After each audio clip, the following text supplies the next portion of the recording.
అపోస్తలుల కార్యములు 2వ అధ్యాయము 38వ వచనం. పేతురు, మీరు మారు మనసు పొంది పాప క్షమాపణ నిమిత్తము ప్రతివాడు యేసుక్రీస్తు నామమున బాప్తిజం పొందుడే, అప్పుడు మీరు పరిశుద్ధాత్మ అను వరము పొందుదురు.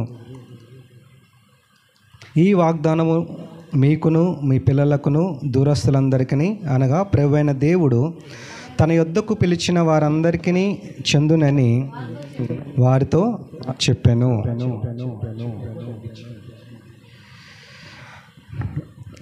ఈ రోజున మనం మరి యొక్క శ్రేష్టమైన వాక్యాన్ని మనం చూద్దామండి. అదేంటంటే, దేవునిలో ఉండేటువంటి లక్షణాల్లో పరిశుద్ధాత్మను గురించినటువంటి, దేవునిలో ఉండేటువంటి దైవిక స్వభావంలో, లేదంటే మనం త్రిత్వం అని పిలుస్తాము. దేవుడు మనకు ఎలా ప్రత్యక్షమవుతున్నాడు అని అంటే, తండ్రి, కుమార, పరిశుద్ధాత్మ నామములలో ఆయన మనకు పరిచయం అవుతున్నాడు. దాంట్లో మనము దేవుని యొక్క ఆత్మ యొక్క పాత్రని చాలా తక్కువ అవగాహనతో మనం చూస్తుంటామండి.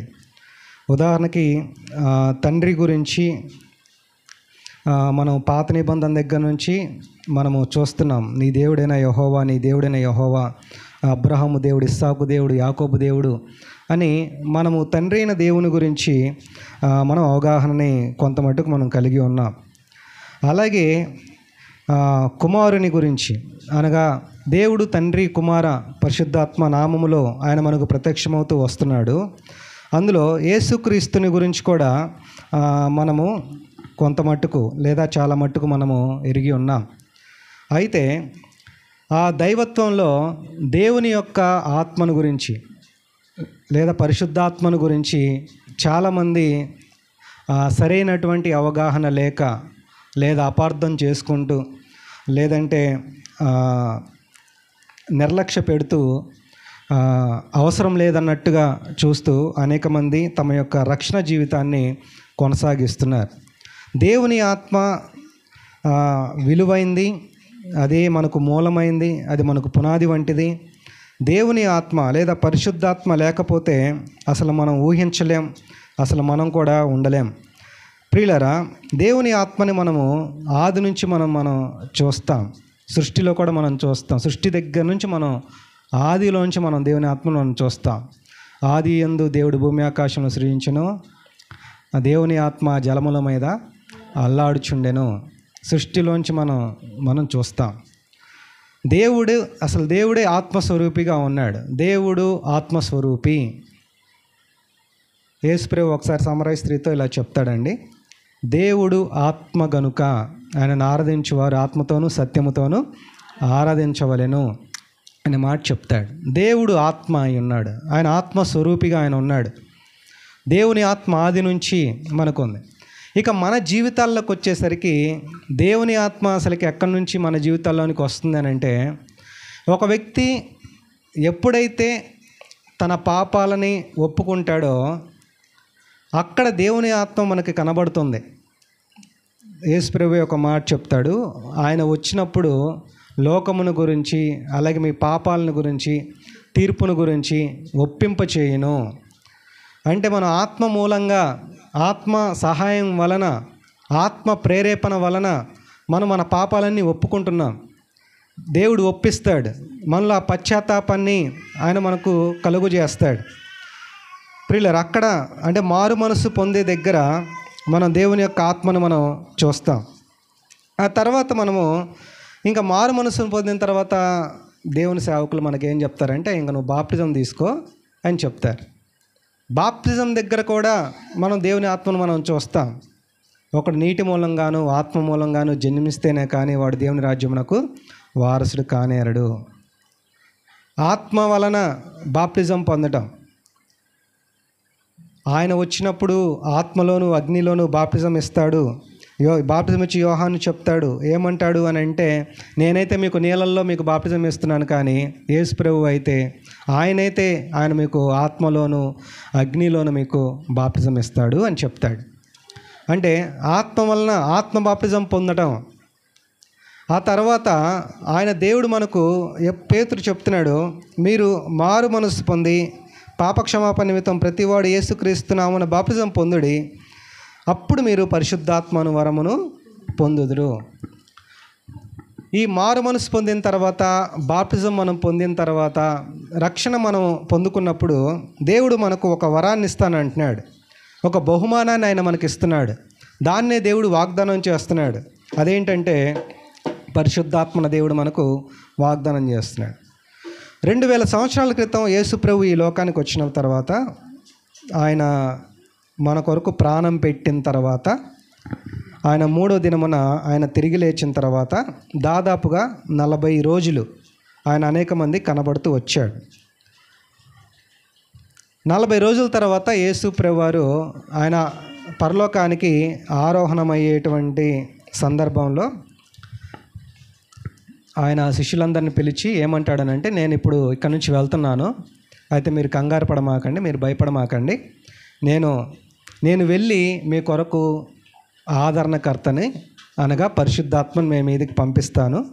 కాబట్టి మీరు ఏం చేస్తారనంటే, మీరు ఇక్కడి నుంచి ఈ యెరూషలేములో నుంచి మీరు బయటికి వెళ్ళకుండా నా తండ్రి వలన మీరు పొందినటువంటి ఆ వాగ్దానాన్ని కోసం అనగా పరిశుద్ధాత్మ కోసం మీరు కనిపెట్టుకొని ఉండండి అని చెప్పి, అలా చెప్పి ఆయన ఆరోహమైన తర్వాత శిష్యులు ఏం చేస్తారనంటే, ఒక యెరూషలేములోనే ఉండి బయటికి ఎక్కడికి వెళ్ళకుండా ఒక మేడగది ఎక్కి అందరూ దాదాపుగా 120 మందికి పైగా ప్రార్థన చేస్తూ ఉంటారు.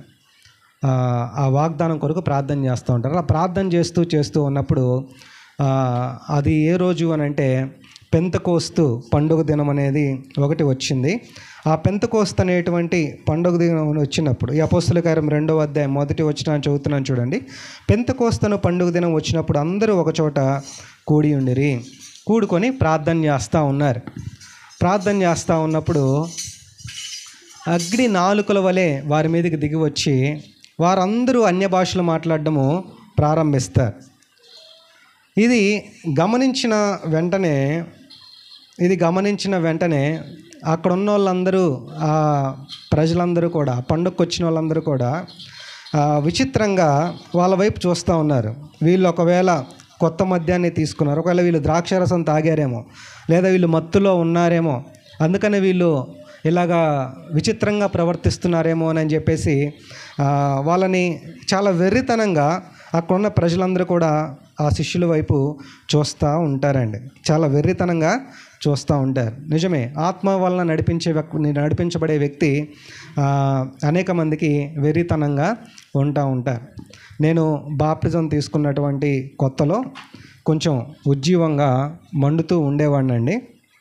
అప్పుడు నాకింకా పెళ్ళి కాలేదు, వివాహం కాలేదు. 15 సంవత్సరాల క్రితం నేను నా సాక్ష్యమన్నా చెప్పాలి, లేదా యేసుప్రభుని గురించి అన్నా చెప్పాలి అని చెప్పేసి కొన్ని పల్లెటూర్లు తిరుగుతూ ఉండేవాడిని. అలా తిరుగుతున్నప్పుడు నేను నా ఇంట్లోనే అటు ఇటు తిరుగుతా నాలో నేను మాట్లాడుకుంటూ ఉండేవాడిని. ఇలా చెప్పాలి, అలా చెప్పాలని మాట్లాడుకుంటూ ఉండేవాడిని. నా పెదవుల్ని కదిలిస్తూ ఉండేవాడిని, అలా మండుతూ ఉండేవాడిని. అది నా తమ్ముడు చూసి మా అమ్మ దగ్గరికి వెళ్ళి ఇలా చెప్పాడు, అమ్మ వీడికి దెయ్యం పట్టిందమ్మా, రామ్మ చూద్దు అని పిలిచేవాడు. పిలిచినప్పుడు నన్ను అడిగేది మా అమ్మ. నేను వాళ్ళిద్దరికి చెప్పేవాడిని.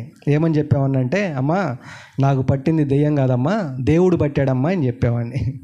దేవుడు పట్టినప్పుడు మనకు వెర్రితనంగా ఒకవేళ కనబడవచ్చు. అక్కడున్న వాళ్ళందరికీ వెర్రితనంగా వాళ్ళు కనబడుతున్నారు. అప్పుడు ఇదేంటి అని ఆలోచిస్తూ ఉంటే అప్పుడు పేతురు చెప్తున్నాడు, ఇదేంటంటే పరిశుద్ధాత్మ అనేటువంటి మీరు పరిశుద్ధాత్మ కుమ్మరింపుని మీరు చూస్తున్నారు. మీరు కూడా ఈ కుమ్మరింపుని మీరు కలిగి ఉండాలి అని అంటే, ఈ ఆత్మను మీరు పొందుకోవాలంటే ప్రతివాడు యేసుక్రీస్తు నామమున బాప్టిజం, మీరు మారు మనస్సు పొంది యేసుక్రీస్తు నామమున బాప్టిజం పొందిన అప్పుడు మీరు పరిశుద్ధాత్మ అనే వరమును పొందుదురు. అయితే ఇక్కడ మనకు కావాల్సినటువంటి ఆత్మీయ ఆహారం ఏంటంటే, మనకు కావాల్సినటువంటి అంశం ఏంటంటే అసలు దేవుడు పరిశుద్ధాత్మను మనకు ఎందుకు అనుగ్రహించాడు, మనం ఎందుకు పొందుకున్నాం, మనకి ఎందుకు అవసరం ఈ పరిశుద్ధాత్మ. పరిశుద్ధాత్మ అనగానే ఒక్కొక్కరి హృదయాల్లో ఒక్కొక్కటి ఉంటుందండి. అదేంటంటే భాషలతో మాట్లాడుతూ ఉంటే అది పరిశుద్ధాత్మ అని మనం అనుకుంటాం. అంటే పరిశుద్ధాత్మతో నింపబడిన వ్యక్తి భాషలు మాట్లాడవచ్చు, అది వరాల్లో ఒకటి. అయితే ఇంక అది మాత్రమే అని మనం అనుకుంటాం. అందుకే దేవుడు పరిశుద్ధాత్మని ఇచ్చాడేమో అని మనం అనుకుంటాం. లేదంటే పరిశుద్ధాత్మ వచ్చినప్పుడు శక్తి పొందుతారు, అందుకు మాత్రమే అని మనం అనుకుంటాం. ప్రియులరా, అంటే పరిశుద్ధాత్మను గురించి చాలామందికి అవగాహన అనేది లేదు. అయితే మనం ఈరోజున కొంతవరకు మనం దేవుని ఆత్మను మనం ధ్యానం చేద్దాం. చూడండి, అసలు దేవుడు పరిశుద్ధాత్మ గురించి, అసలు మనకు పరిశుద్ధాత్మ అనేది దేవుడు మనకు ఎందుకు అనుగ్రహించాడు, దాన్ని ఎందుకు మనం కాపాడుకోవాలి. ఆత్మను గురించి హెచ్చరికలు చేస్తా ఒక్కొక్క చోట వాక్యం ఏమని రాయబడి ఉంటుందని అంటే ఆత్మను ఆర్పకుడి, ఆత్మను గురించి మాట్లాడతా ఆత్మను దుఃఖపరచకుడి, ఆత్మను గురించి మాట్లాడతా మీరు శరీరానికి వ్యతిరేకంగా పోరాడేటువంటి, ఆత్మకు వ్యతిరేకంగా పోరాడే ఆ శరీర ఆశలను విసర్జించండి. ఇలాగ ఆత్మను గురించి పౌలు అనేక సార్లు సంఘానికి హెచ్చరిక చేస్తూ ఉన్నాడు. అంటే ఆత్మకి సంఘానికి చాలా అవసరం అనేది ఉన్నట్లుగా మనము చూస్తూ ఉంటాం. అయితే మనకెందుకు ఆత్మ అవసరం, అసలు దేవుడు ఆత్మను ఎందుకు అనుగ్రహించాడు, దాని యొక్క ఉద్దేశం ఏంటి, దేవుని ఆత్మ పరిశుద్ధాత్మ యొక్క ఉద్దేశం ఏంటి, మనము లేదా గట్టిగా పాటలు పాడడానికా, లేదంటే ఏదో ఒక భాష మాట్లాడడానికా, అసలు ప్రధానమైన ఉద్దేశం ఏంటి దేవుని ఆత్మను గురించి అని కనుక మనం ఆలోచన చేస్తే ఒక పోలికని, ఒక శ్రేష్టమైన పోలికని దేవుడు పెట్టాడు. చూడండి, ఎఫెసీయులకు రాసిన పత్రిక 1వ అధ్యాయము 14వ వచన భాగంలో ఈ విధంగా రాయబడి ఉంటుంది. ఎఫెసీయులకు రాసిన పత్రిక 1వ అధ్యాయము 14వ వచన భాగంలో ఈ విధంగా రాయబడి ఉంటుంది. దేవుని మహిమకు కీర్తి కలుగుటకై ఆయన సంపాదించుకొనిన ప్రజలకు విమోచనం కలుగు నిమిత్తము ఈ ఆత్మ మన స్వాస్థ్యమునకు ఎలాగున్నాడంటే సంచకరువుగా ఉన్నాడు, సంచకరువుగా ఉన్నాడు.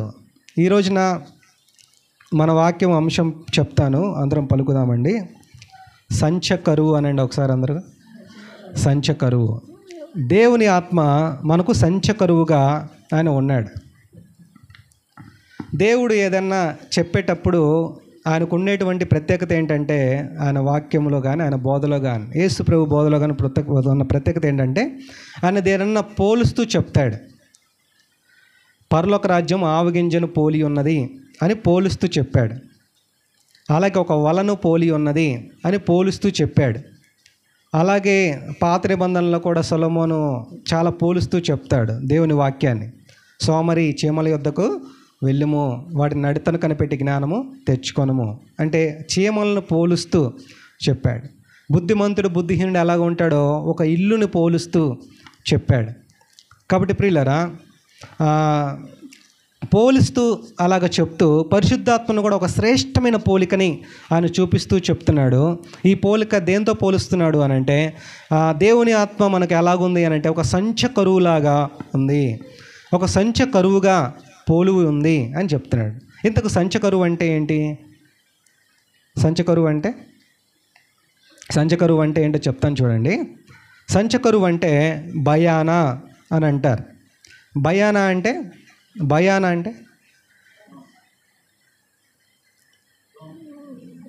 అది కూడా దాని బదులు సంచకరువే బెటర్ అంటారా అంటే అర్థం ఏంటంటే ప్రవీణ్ చెప్పాడు కరెక్ట్గా. ఎందుకంటే ప్రవీణ్ కూడా తీసుకుంటూ ఉంటాడు అది ఏదన్నా వర్క్ ఒప్పుకున్నప్పుడు. దాన్ని ఏంటంటే అడ్వాన్స్ అని మనం బాగా సులభంగా అర్థమవుతుంది. ఒక ఇల్లు చూసాము, ఖాళీగా ఉంది, టూలెట్ బోర్డు పెట్టారు. 20వ తారీఖు మనం ఆ ఇంటికి వెళ్ళాం, ఆ ఇంట్లో దిగాలి. అప్పుడు వాళ్ళకి అమ్మ మేము 1వ తారీఖు నుంచి వస్తాము అని చెప్తాం. మరి నీ మాట మీద నమ్మకం ఏంటమ్మా, నువ్వు వస్తాను కనుక ఇదిగో అమ్మ ఈ 1000 రూపాయలు అడ్వాన్స్గా ఉంచు, మళ్ళీ 1వ తారీఖు వచ్చినప్పుడు మిగతాది ఇచ్చి దీన్ని దిగుతాము అని అంటాం. అంటే ఒక భయానాగా, ఒక అడ్వాన్స్గా మనం దాన్ని ఇస్తాం. ప్రియులరా, అలాగే ఒకవేళ ఇల్లే కొనుక్కోవాలి, ఇల్లే నచ్చింది, ఇల్లే కొనుక్కోవాలి అనుకున్నప్పుడు రిజిస్ట్రేషన్ ఒక రోజు పెట్టుకుంటాం. దానికి ముందు ఒక 2 నెలల ముందు 3 నెలల ముందు వాళ్ళకి కొంత ఇస్తాం, ఒక 10,000 ఒక 5,000, ఇదిగోండి రిజిస్ట్రేషన్ పలానా రోజున పెట్టుకుందామని వాళ్ళ చేతిలో పెడతాం. ఒక బయానా అనేది పెడతాం, ఒక అడ్వాన్స్ అనేది మనం పెడతాం. అలాగే పరిశుద్ధాత్మని దేవుడు మనకు ఎందుకు అనుగ్రహించాడు అని అంటే, త్వరలో ఆయన మనల్ని పూర్తిగా ఆయన స్వాధీనంలో చేసేసుకుంటాడు. పూర్తిగా ఆయన మనల్ని తన సొత్తుగా ఆయన చేసేసుకుంటాడు. ఒక రోజున రాబోతుంది, ఈ లోకం అనేది గతించబోతుంది. మనుష్యులందరూ, ప్రతి ఆత్మ దేవుని యొక్క సింహాసనం ఎదుట ఒక రోజున నిలవబోతున్నారు. సంఘం దేవుని ఎదుట నిలవబడుతుంది.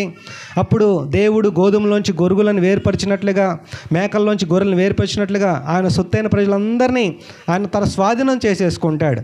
ఆయన తన వైపున ఆయన రాజ్యంలోకి అందరినీ, సంఘాన్ని ఆయన చేర్చుకుంటాడు. అలాగా అది ఇంకా ఆ ప్రాసెస్ అంతా జరగాలి అంటే ఆ పూర్తిగా ఆ స్వాస్థ్యంలోనికి మనం వెళ్ళాలి. కాబట్టి దేవుడు ముందు ఆయన ఏం చేస్తున్నాడు అని అంటే, ఇంకా మనం ఆయన పూర్తిగా మనం ఆయనలోనికి మనం వెళ్ళలేదు కాబట్టి ముందు మనకు ఒక హామీ ఇస్తున్నాడు. అదేంటంటే, మీరు నా సొత్తు అని చెప్పడానికి దేవుడు మనకు ఏమనుగ్రహించాడు అని అంటే, ఈ ఆత్మ అనే సంచకరువును దేవుడు మనకు అనుగ్రహించాడు. దేవునికి స్తోత్రం చెప్దామా అండి, హల్లెలూయా. కాబట్టి ఒక అడ్వాన్స్గా, ఒక బయానాగా దేవుడు మనకు దానిని అనుగ్రహించాడు. అయితే ఈ సంచకరువును గురించే ఒక 3 విషయాలు నేను మీకు జ్ఞాపకం చేస్తాను. ఈ సంచకరువు ఏం చేస్తుందో మొట్టమొదటి విషయాన్ని జ్ఞాపకం చేస్తాను. చూడండి, కొరింథీయులకు రాసిన 2వ పత్రిక 1వ అధ్యాయం. కొరింథీయులకు రాసిన 2వ పత్రిక 1వ అధ్యాయము 22వ వచనంలో ఈ విధంగా రాయబడి ఉంటుంది. ఆయన మనకు ముద్ర వేసి, కొరింథీయులకు రాసిన 2వ పత్రిక 1వ అధ్యాయము 22వ వచనం, ఆయన మనకు ముద్ర వేసి మన హృదయములలో మనకు ఆత్మ అను సంచకరువును అనుగ్రహించి ఉన్నాడు. నేను ఈ మాట చెప్తాను, అందరం పలుకుదామండి. ముద్రగా వేయబడిన సంచకరువు. ఎలా వేయబడిందంటండి? ఇది ముద్రగా వేయబడింది. అంటే ఆయన మనకు ముద్ర వేసి మన హృదయములలో మనకు ఆత్మ అను సంచకరువును అనుగ్రహించి ఉన్నాడు. ఇంగ్లీష్ బైబిల్లో ఏమని రాయబడి ఉంటుందంటే, ముద్ర వేసి అనే దగ్గర స్టాంప్ అని వాడబడింది, సంచకరువు అనే దగ్గర సైన్ అనే మాట వాడబడింది. అంటే ముద్ర వేసి సంచకరువుని ఇచ్చాడు అంటే స్టాంప్ వేసి సంతకం పెట్టేశాడు, స్టాంపు వేసి సంతకం పెట్టేసేసాడు. ప్రియులరా, అలాగే మనం ఒక ఇల్లు కొనేటప్పుడు ఆ రిజిస్ట్రేషన్ చేసేటప్పుడు ఆ ఇంటి పట్టా మీద ఆ గవర్నమెంట్ వాళ్ళు స్టాంప్ వేసి సంతకం పెడతారు. అంటే ఇంక ఇల్లు నీది అని స్టాంప్ వేసి సంతకం పెడతారు. అంటే ఇది ముద్రగా వేయబడిన సంచకరువు. అంటే ఇది సొత్తుగా, ఇది మన సొత్తు, ఇది నాది అని దేవుడు చెప్తున్నాడు. అంటే నీ మీద నా మీద ఆయన ముద్ర వేసి ఇది నాకు సంబంధించింది, మీరు విలువ పెట్టి కొనబడిన వారు, మీరు మీ సొత్తు కారు, మీరు నా సొత్తు అని దేవుడు చెప్తున్నాడు. కాబట్టి ప్రియులరా, ఇది ముద్రగా వేయబడినటువంటి సంచకరువు. ఇంకా కొన్ని చిన్న ఉదాహరణలు చెప్తాను చూడండి. గవర్నమెంట్ మందులు ఎప్పుడైనా తీసుకున్నారా? గవర్నమెంట్ హాస్పిటల్లో కొన్ని మందులు ఇస్తారు, దాని మీద ఇలాగ రాయబడి ఉంటుంది. అదేంటంటే, ఇది not for sale, government supply అనేటువంటి ముద్ర వేస్తాడు. నువ్వు దాన్ని తీసుకొని వెళ్ళి ఒక 10 రూపాయలు ఎక్కడికన్నా అమ్మేసావు అనుకో, డబ్బులకు అమ్మేవనుకో, తీసుకెళ్ళి జైల్లో పెడతారు. ఎందుకంటే అది ఎవరికి సంబంధించింది? గవర్నమెంట్కి సంబంధించింది. దాన్ని అమ్మటానికి వీల్లేదు, అది ఎవరికి వెళ్ళటానికి వీల్లేదు, అది గవర్నమెంట్కి మాత్రమే సంబంధించింది. అంగన్వాడీలో కొన్ని గుడ్లు ఇస్తూ ఉంటారు. ఎలా గుర్తుపడతారు ఆ గుడ్లని? తల్లులు చెప్పాలి, అంగన్వాడికి వెళ్ళిన తల్లులు. గుడ్డుకి ఒక మార్క్ వేస్తారు. దాన్ని తీసుకొని వెళ్ళి అక్కడ నమ్మితే మనల్ని ఒక ఆయన పట్టుకుంటాడు. ఎవరైనా కమిషనర్ గారు, ఆయన పేరు తెలుసా? విజయప్రతాప్ రెడ్డి అని యూట్యూబ్లో చూడండి. గుడ్లను పట్టుకుంటాడు, ఎవరెవరు ఎక్కడ అమ్ముతున్నారు దాని మీద. ఆ కమిషనర్ గారు వచ్చి మనల్ని పట్టుకుంటారు. ఎందుకంటే అది అంగన్వాడీ, గవర్నమెంట్కి సంబంధించిన గుడ్లు, దాని మీద ఒక ముద్రగా వేస్తారు, ఒక సైన్గా, ఒక గుర్తుగా వేస్తారు. అంటే ముద్రగా వేయబడ్డం అంటే అర్థం ఏంటంటే ఈ సంచకరువు ఒక గుర్తుగా ఉంది అంటే మనకు దేవుడు ఒక గుర్తును వేశాడు, ఇది నాది, ఇది నాకు సంబంధించింది అని. ప్రియులరా, అందుని బట్టే మీ దేహము మీది కాదు, ఇది దేవునిది, ఇది దేవుని ఆలయము అని దేవుడు తెలియజేస్తున్నాడండి. కాబట్టి మనము దేవునికి సంబంధించిన సొత్తు, మనం దేవుని ఆలయమై ఉన్నాం. ఎవడైనా నువ్వు దీనిని పాడు చేసిన ఎడల దేవుడు వానిని పాడు చేయను. మీరు దేవుని ఆలయమై ఉన్నారని దేవుడు తెలియజేస్తున్నాడు. కాబట్టి పిల్లరా, ఇది ముద్రగా వేయబడిన దేవుడు మనల్ని రక్తంతో ఆయన ఏం చేశాడనంటే ఈ ఆత్మని సంచకరువును అనుగ్రహించి ఆయన మనకు ఒక హామీ ఇస్తున్నాడు, మీరు నా సొత్తు. ఇది ముద్రగా వేయబడిన సంచకరువుగా మనం చూస్తాం. ఇది ముద్ర ఎక్కడ వేయబడింది అని అంటే మన హృదయాల్లో వేయబడింది. హృదయంలో వేయబడిన ముద్ర. మీరు అనుకుంటారు, ఇక్కడ చూడండి, మరలా నేను ఈ మాట చదువుతున్నాను.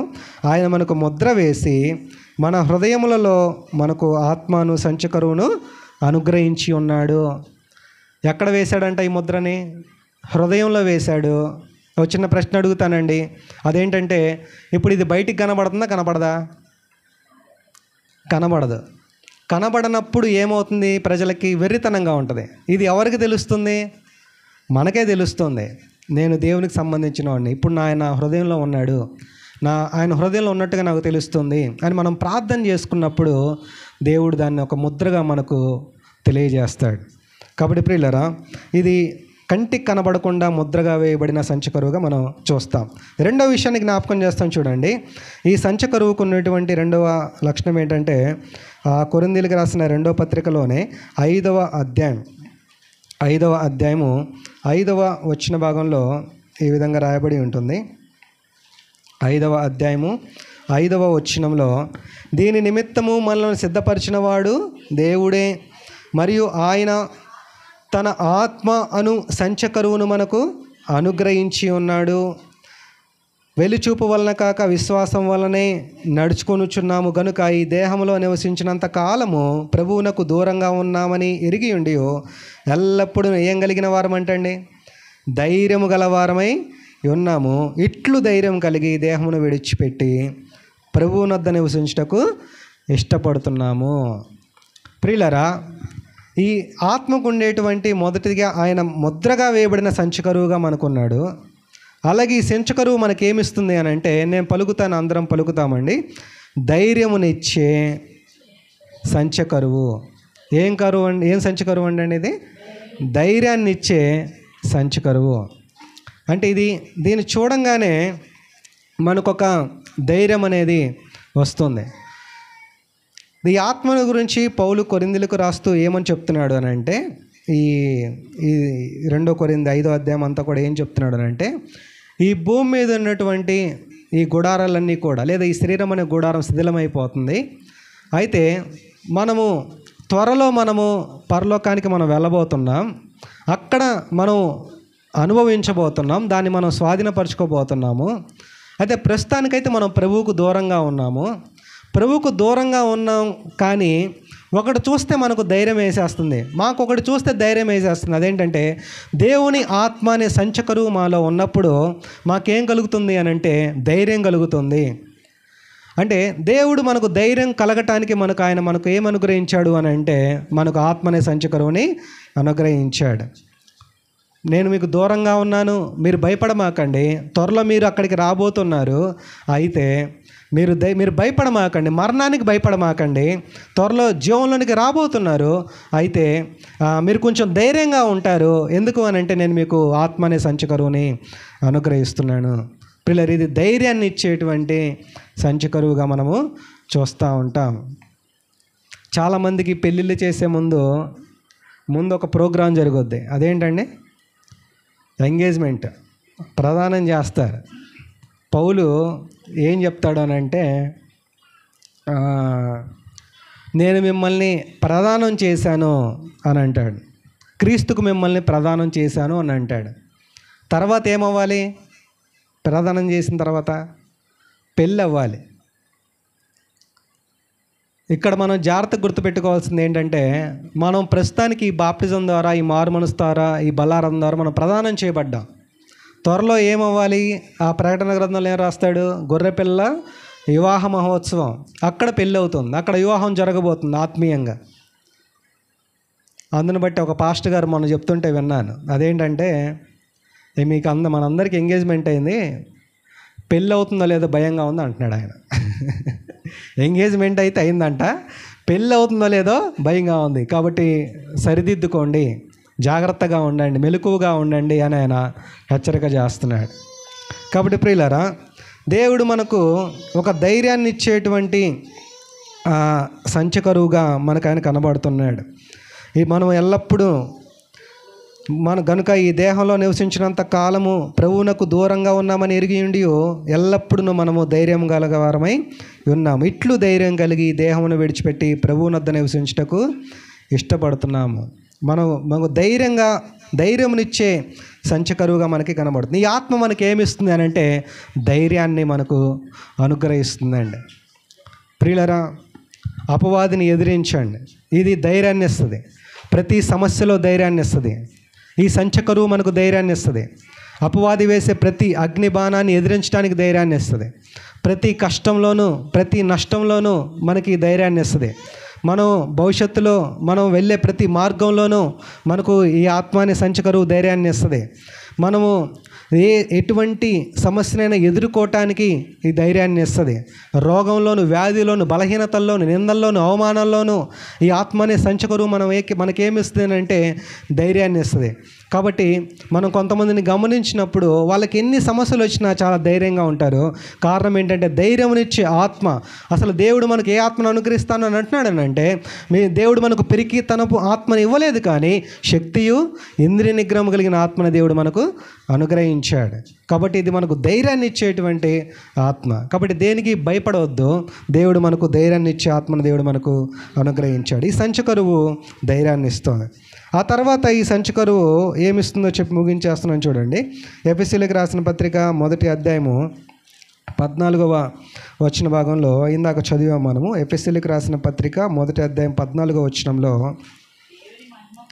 దేవుని మహిమకు కీర్తి కలుగుటకై ఆయన సంపాదించుకొనిన ప్రజలకు ఏం కలుగు నిమిత్తం అంటండి? విమోచనము కలుగు నిమిత్తము ఈ ఆత్మ మనకు స్వాస్థ్యమునకు సంచకరువుగా ఉన్నాడు. నేను మాట చెప్తాను, అందరం పలుకుదామండి. విమోచన కలిగించే సంచకరువు. ఈ ఆత్మ లేకపోతే, దేవుని ఆత్మ, పరిశుద్ధాత్మ మనకు లేకపోతే మనకు విమోచన అనేది లేదండి. అసలు మనం మరణంలోంచి మనం తిరిగి లెగలేం. ఆ మాట మనం రోమీయులకు రాసిన పత్రిక 8వ అధ్యాయములో ఉంటుంది. చూడండి, రోమీయులకు రాసిన పత్రిక 8వ అధ్యాయము 11వ వచనంలో ఈ విధంగా రాయబడి ఉంటుంది. 11వ వచనం, మృతుల్లో నుండి యేసుని లేపిన వాని ఆత్మ మీలో నివసించిన ఎడల, మృతులలో నుండి క్రీస్తు యేసుని లేపినవాడు చావునకు లోనైన మీ శరీరములను కూడా మీలో నివసించుచున్న తన ఆత్మ ద్వారా జీవింపజేయను. అసలు యేసు ప్రభు ఎలా తిరిగి లేచాడు అని అంటే, ఆత్మ వలన. ఆత్మ లేపింది ఆయన్ని 3వ రోజున, తిరిగి పునరుద్ధానుడయ్యాడు. అలాగే రేపు ఈ లోకం అంతరించేటువంటి సమయంలో సంఘం మరలా తిరిగి లగాలి అని అంటే, మృతుల్లో నుండి లేపిన వాని ఆత్మ మీలో ఉంటే, అంటే మనలో ఉంటే, ఆత్మ మనల్ని కూడా తిరిగి లేపుతుంది. కాబట్టి ఇది సంఘమునకు ఎంత అవసరమైన ఆత్మగా మనం చూస్తాం. మనకు ఖచ్చితంగా కావాల్సిన ఆత్మగా మనం చూస్తూ ఉంటాం. కాబట్టి ఆత్మను ఆర్పకుండా, ఆత్మను దుఃఖపరచకుండా, ఆత్మకు వ్యతిరేకంగా పోరాడే శరీరాశలను విసర్జించి మనము ఈ సంచకరువును మనం కాపాడుకుందామండి. దేవుడు మనకు ఒక స్టాంప్ లాగా, ఒక గుర్తుగా దేవుడు ఈ సంచకరువును మనకు అనుగ్రహించాడు. మన సొత్తుగా ఈ సంచకరువును దేవుడు మనకు అనుగ్రహించాడు. అలాగే మనకు ధైర్యాన్ని ఇచ్చేటువంటి ఒక సంచకరువుగా దేవుడు మనకు దీనిని అనుగ్రహించాడు. అలాగే మనల్ని విమోచించడానికి, విమోచన కలగటానికి ఈ సంచకరువుని దేవుడు మనకు అనుగ్రహించాడు. మన మరణం నుండి విమోచించడానికి ఈ సంచకరువుని దేవుడు మనకు అనుగ్రహించాడు. కాబట్టి ఆత్మను కాపాడుకుందాం. ఈ ఆత్మ వరాలని మనం కొనసాగిద్దాం, ఆత్మలో మనం ఫలిద్దాం. దేవుడి సంచకరువుని మనలో నిత్యము ముద్రించునుగాక. ఆమేన్.